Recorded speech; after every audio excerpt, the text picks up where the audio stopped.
आज हम लोग समझेंगे बीपीटी और एमबीबीएस, इन दोनों कोर्सेज में क्या डिफरेंस है, इस दोनों में कितना ड्यूरेशन लगता है, इन दोनों को कोर्स के करने के बाद हम लोग किस किस फील्ड में जा सकते हैं। और बीपीटी देखिए, हमारे बीपीटी वाले जितने भी स्टूडेंट हैं उनको ऐसा लगता है कि बीपीटी करने के बाद हम एमबीबीएस डॉक्टर बन जाएंगे, लेकिन ऐसा बिल्कुल नहीं है। चलिए सबसे पहले हम एक शॉर्ट इंट्रोडक्शन से स्टार्ट करते हैं बीपीटी। देखिए, जैसे जैसे लोग आजकल आराम के पीछे भाग रहे हैं, जैसे जैसे लोग आजकल लैपटॉप कंप्यूटर के पीछे भाग रहे हैं, जैसे जैसे लोग आजकल आराम के पीछे भाग रहे हैं, लैपटॉप कंप्यूटर के पीछे भाग रहे हैं, आने वाले समय में नेक में प्रॉब्लम होना ही होना है, बैक में प्रॉब्लम होना ही होना है, ज्वाइंट में पेन होना ही होना है, ठीक है, बैक में पेन होना ही होना है। तो जब पेन होगा तो वो सब कहाँ जाएगा? वो तो एमबीबीएस के पास जाएगा नहीं, वो सीधे जाएगा बीपीटी के पास। तो ऐसे ही बीपीटी का स्कोप आने वाले जनरेशन में बढ़ने वाला है। अभी भी स्कोप है और आने वाले में स्कोप बढ़ने वाला है। तो स्कोप उनके लिए है जो स्मार्ट वर्क करते हैं, जिनके पास नॉलेज है। चलिए अब हम लोग समझते हैं। सबसे पहले हम लोग समझेंगे बीपीटी और एमबीबीएस में क्या डिफरेंस है। देखिए, बीपीटी जिसका फुल फॉर्म होता है बैचलर ऑफ फिजियोथेरेपी। देखिए, जो बीपीटी होता है एक बैचलर प्रोग्राम है जिसका फुल फॉर्म होता है बैचलर ऑफ फिजियोथेरेपी। और सेकंड हमारा देखिए, सेकंड है एमबीबीएस। एमबीबीएस का फुल फॉर्म होता है bachelor of medicine and bachelor of surgery. इसका फुल फॉर्म होता है bachelor of medicine and bachelor of surgery. अब देखिए, अब हम लोग बीपीटी के पे आते हैं। देखिए, जो बीपीटी का ड्यूरेशन होता है वो 4.5 साल मतलब 4.5 साल होता है। जो हमारा बीपीटी है कोर्स है, उसका जो समय काल है, जो उसका ड्यूरेशन है वो 4.5 साल होता है, जिसमें से 4 साल हमारा कोर्स का है और 6 महीना का हम लोग का इंटर्नशिप मिलता है लास्ट ईयर में। अब देखिए, अब हम लोग समझेंगे एमबीबीएस। जो एमबीबीएस का ड्यूरेशन होता है तो बीपीटी से 1 साल ज्यादा होता है। 1 साल ज्यादा कहने का मतलब है जो हमारा बीपीटी में जो है एमबीबीएस में 4.5 साल कोर्स का ड्यूरेशन होता है और 1 साल के लिए हम लोग को इंटर्नशिप मिलता है। बीपीटी में कितने साल का होता है भाई? 4 साल का कोर्स का ड्यूरेशन होता है, उसमें 6 महीना की इंटर्नशिप मिलता है। लेकिन जो एमबीबीएस वाले हैं उन लोगों का 4 साल लगता है खाली कोर्स के लिए, और उसके बाद कोर्स करने के बाद 1 साल का उनको इंटर्नशिप करना पड़ता है किसी कॉलेज में। ठीक है, जब वो इंटर्नशिप कर लेते हैं तब उनको असली में डिग्री मिलता है। अब हम लोग समझते हैं सेकंड पॉइंट। जो सेकंड पॉइंट है वो नेचर। देखिए, जो फिजियोथेरेपी वाले होते हैं, जो बीपीटी वाले होते हैं, उनका जो है रिहेबिलिटेशन और फिजिकल थेरेपी का कोर्स है। जबकि हमारे एमबीबीएस वाले भाई साहब हैं, एमबीबीएस वाले भाई साहब हैं, उन लोगों का जो कोर्स है ये डॉक्टर बनने का कोर्स है।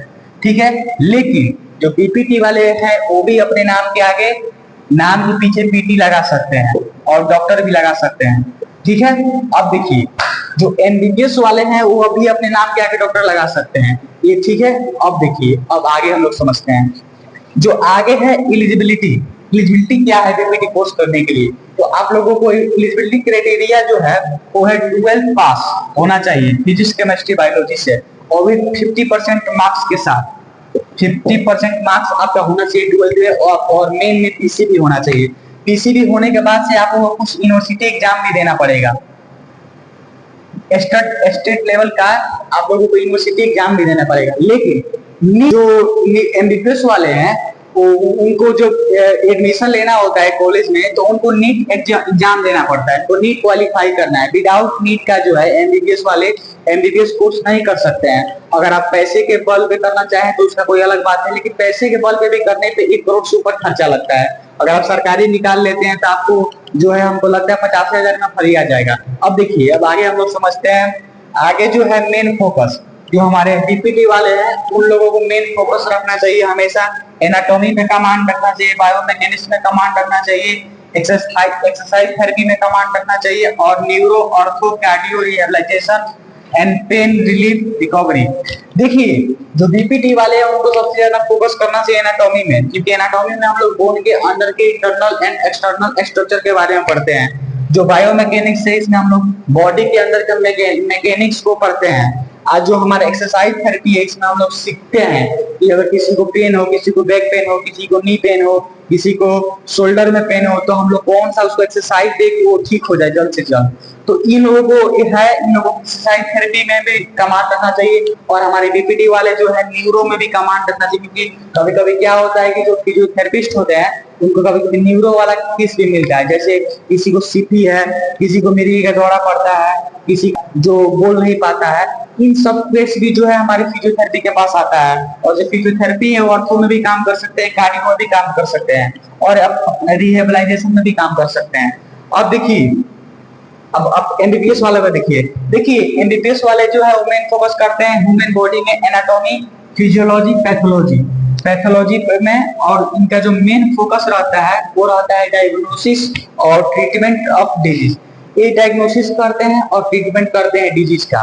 चलिए अब आगे हम समझते हैं, इतना कोई दिक्कत किसी को नहीं। चलिए आगे देखिए, आगे जो है करियर ऑप्शन, हम लोग डीपीटी वाले जो है डीपीटी को पूरा करके किस किस फील्ड में जा सकते हैं। देखिए जैसे आजकल लोग कंप्यूटर के पीछे भाग रहे हैं, आराम के पीछे भाग रहे हैं, तो इसका जो जैसे जैसे लोगों को बीमारी होगा वैसे वैसे इसके स्कोप बढ़ने वाला है। देखिए इधर देखिए, ये जो करियर में क्या बात है, जो हमारा डीपीटी वाले हैं वो सबसे पहले हॉस्पिटल में काम कर सकते हैं, क्लिनिक खोल सकते हैं अपना, इंडियन या क्रिकेट टीम में या बिहार के कोई भी स्पोर्ट टीम में जा सकते हैं।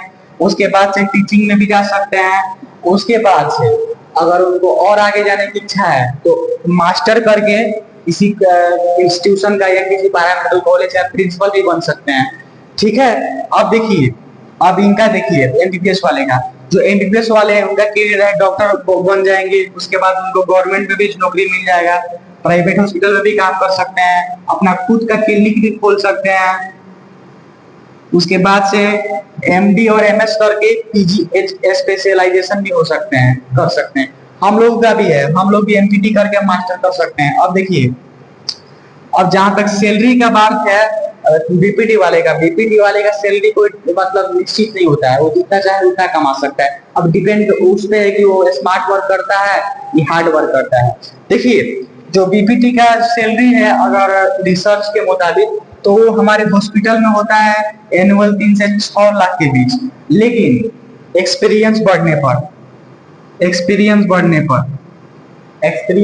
पर ही उसका सैलरी 3 से 6 लाख के बीच में होगा, और उसके पास नॉलेज भी होना चाहिए। विदाउट नॉलेज देना सैलरी मुश्किल है, वो भी बिहार में।